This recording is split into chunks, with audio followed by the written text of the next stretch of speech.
Hey, what's up, guys? This is Jordan Anderson, and welcome to the audio podcast. I've converted my vlogs into sound for your convenience and your enjoyment.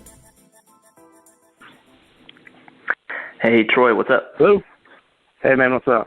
Let's dive right into it. I'm curious about your experience in a 2017 film school. Tell me what you sort of see happening in your generation and kind of what you see your fellow classmates experiencing, and even like what are now the new dreams of a filmmaker coming out of film school today? Yeah, sure.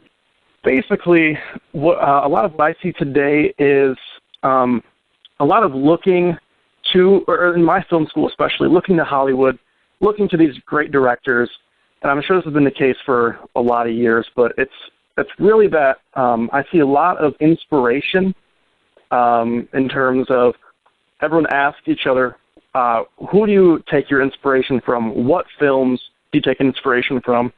And that's kind of the basis of, I guess, the creativity side of things. It's also driven a lot by social media and especially YouTube nowadays. You got guys like Casey Neistat.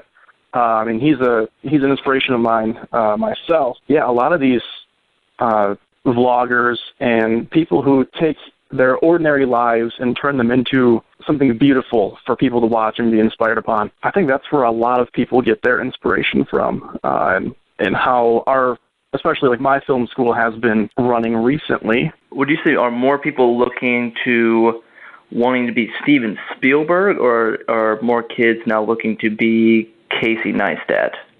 I would definitely say the second one, because it's so accessible.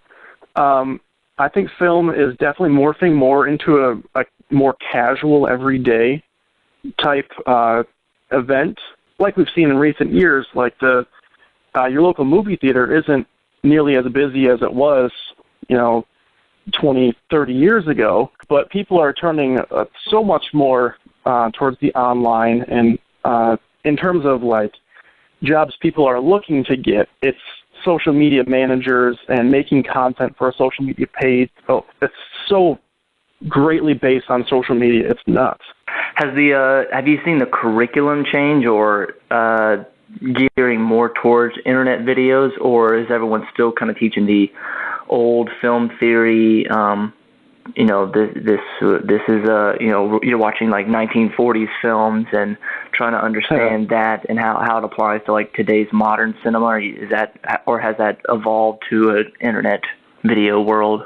I would say my film school is still focusing more on the classical black and white films, the old stuff.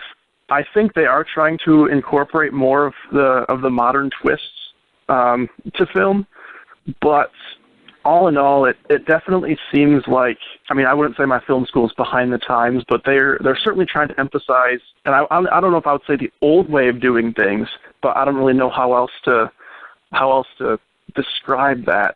Our generation, we'll probably never touch celluloid ever, maybe. Right. I've never even seen a film camera in my life, but I've learned so much about the true classic filmmaking. Mm-hmm. So it's like, if you were to tell someone, a freshman today, that is going into film school, or a high school senior that's about to go to film school, would you recommend film school, or would you more recommend finding your own path through YouTube and internet videos? Oh, that's a tough one, because even I'm struggling with that myself. Like, I did struggle with that before. I would say, in terms of being successful in your career, you definitely want to say this definitively. It's different for every person, of course. Sure. But I think film school is certainly important for making connections, for meeting people. A lot of what I see my potential career is already, like, what I'm looking to is built on the people I know. Hey, what's up, guys? Thanks so much for listening, and be sure to subscribe so you can catch the next episode when it comes out. And if you haven't already, head over to YouTube and check these vlogs out for yourself. Thanks.